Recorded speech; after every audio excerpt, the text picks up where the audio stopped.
প্রিয় ছাত্রছাত্রীরা, আজকে আমি তোমাদেরকে এই ভিডিওর মাধ্যমে ক্লাস 5-এর আমাদের পরিবেশের যে প্রশ্নগুলো দেওয়া আছে 2025 সালের রায়মার্টিন প্রশ্নবিচিত্রাতে 7 নম্বর স্কুলের, সেগুলো আমরা আলোচনা করবো। সমস্ত প্রশ্নের উত্তর আলোচনা করবো 199 নম্বর পেজের। তোমরা শুরু থেকে শেষ অবধি অবশ্যই দেখবে ভিডিওটা। চ্যানেল নতুন হয়ে থাকলে অবশ্যই তোমরা চ্যানেলটাকে সাবস্ক্রাইব করে রাখবে পরবর্তী স্কুলগুলো প্রশ্ন উত্তর পাওয়ার জন্য। এবং এই যে প্রশ্ন উত্তরের পিডিএফ তোমরা পরবর্তী আমাদের টেলিগ্রাম চ্যানেল থেকে পেয়ে যাবে। ডিসক্রিপশনে লিঙ্ক দেওয়া আছে টেলিগ্রাম চ্যানেলের, এবং এর আগে যে স্কুলগুলো ছিল সেগুলোর প্রশ্ন উত্তর আলোচনা করে দেওয়া হয়েছে, প্লে লিস্ট থেকে তোমরা পেয়ে যাবে, সেগুলো অবশ্যই দেখে নেবে। তো 7 নম্বর স্কুলে যে প্রশ্নগুলো আছে দেখো, 5টা এমসিকিউ টাইপ প্রশ্ন দেওয়া আছে। প্রথমে 1-এর দাগে বলা আছে সঠিক উত্তরটি নির্বাচন করে লেখো যে কোনো 5টি। 1-এর দাগে 1-এর প্রশ্ন, হৃৎপিণ্ডের শব্দ বোঝা যায় যে যন্ত্রের সাহায্যে, তা হলো কি? স্টেথোস্কোপ। এরপরে আছে ওআরএস বানাতে কোনটি লাগে? তাহলে ওআরএস বানাতে লাগে কি?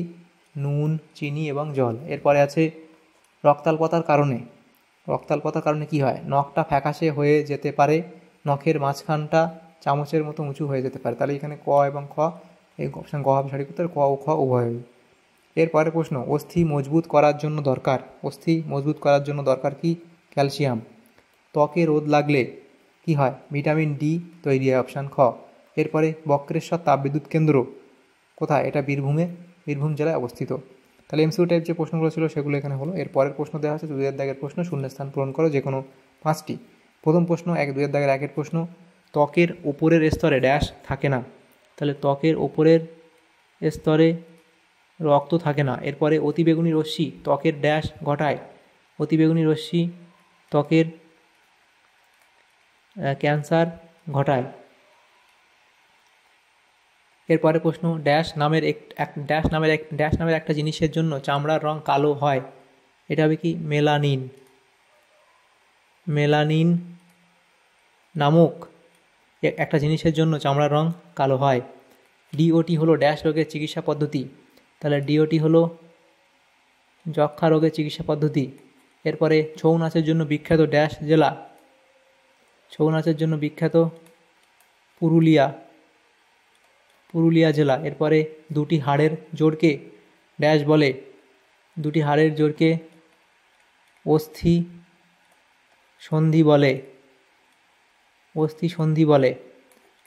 দুটি হাড়ের জোড়কে কি বলা হয়? এখানে লিখে দিই, অস্থি সন্ধি বলে। এরপরে আমাদের শরীরের বর্ম হলো ত্বক। আমাদের শরীরের বর্ম হলো কি? ত্বক। এরপরে যে প্রশ্ন 3-এর দাগের প্রশ্ন কি বলা হয়েছে? শিঙি মাছের, ঠিক ভুল না করো, শিঙি মাছের আঁশ নেই, এটা ঠিক বলা হয়েছে। এরপরে আছে কোমর থেকে হাঁটু পর্যন্ত হাড়কে হিউমেরাস বলে, এটা ভুল বলা হয়েছে, কারণ এটাকে ফিমার বলা হয়। এরপরে সজারুর কাঁটা হলো প্রকৃতপক্ষে লোম, এটাও ঠিক বলা হয়েছে। এরপরের প্রশ্ন 4-এর দাগে যে প্রশ্নগুলো আছে দেখো, সেখানে কি বলা হয়েছে দেখো, সেটা হলো যে চৈতন্যদেব কোন জেলায় জন্মগ্রহণ করেন? এটা হবে নদিয়া জেলায় জন্মগ্রহণ করেন। এরপরে আছে মাছের ঘা সারাতে ও জল শোধন করতে কোন ঔষধ ব্যবহার করা হয়? তাহলে লিখবে পটাশিয়াম। এটা কি? পটাশিয়াম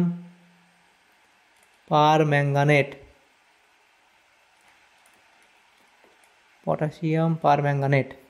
এরপরে আছে দুটি শিকারী পাখির নাম লেখো। তাহলে দুটি শিকারী পাখির নাম তোমরা লিখবে, ঈগল, পেঁচা ইত্যাদি লিখলে। এরপরে প্রশ্ন যেটা দেওয়া হয়েছে দেখো, সেগুলো বলা হচ্ছে 5-এর দাগের প্রশ্ন। এই প্রশ্নগুলো নেক্সট পেজে আলোচনা করবো আমরা। দেখো, বাওড় কি? নদী বাঁকের কিছুটা অংশ নদী থেকে আলাদা হয়ে বদ্ধ জলাভূমিতে পরিণত হয়, এই জলাভূমিকে বাওড় বলে। কি করে বোঝা যায় যক্ষা হয়েছে? তাহলে এই সমস্যাগুলো হলে বোঝা যায়। পুকুরের জল পরিষ্কার রাখার জন্য পুকুরের পাড়ে কী কী লেখা সতর্কীকরণ বোর্ড লাগাবে? তাহলে এগুলো তোমরা লিখবে। এরপরে তরাই অঞ্চল কাকে বলে? একটি বড় জল নদী পুষ্টের নাম লেখো, উদাহরণ দেবে। এরপরে প্রশ্ন, ম্যানগ্রোভ অরণ্য কোথায় আছে? সুন্দরবনে দেখা যায় ম্যানগ্রোভ অরণ্য, সুন্দরবনে আছে। এবং এই ম্যানগ্রোভ জাতীয় গাছের বৈশিষ্ট্যগুলি লেখো। তাহলে ম্যানগ্রোভ উদ্ভিদের বৈশিষ্ট্যগুলি লিখবে, এটা এই 4-5টা বৈশিষ্ট্য দেখা হচ্ছে লিখবে। এরপরে আধুনিক যুগের একটি স্টেথোস্কোপের ছবি এঁকে দেখাও। তো এটা তোমরা আঁকবে, এটা বই থেকে নেওয়া হয়েছে, এটা একটা তোমরা আঁকবে। তাহলে এখানে যে প্রশ্নগুলো ছিল দেখো, ক্লাস 5-এর আমাদের পরিবেশের যে প্রশ্নগুলো ছিল এখানে 7 নম্বর স্কুলে সমস্ত প্রশ্নগুলোর আমরা আলোচনা করলাম আজকে এই ভিডিওর মাধ্যমে। তোমাদের যদি সামান্যতম উপকার এসে থাকে ভিডিওটা অবশ্যই একটা লাইক করবে, আর বেশি বেশি করে বন্ধুর সাথে শেয়ার করবে। আর পরবর্তী যে স্কুলগুলো আছে সেগুলো প্রশ্ন উত্তর পাওয়ার জন্য অবশ্যই তোমরা আমাদের চ্যানেলটাকে সাবস্ক্রাইব করে রাখবে। Thank you, thanks for watching.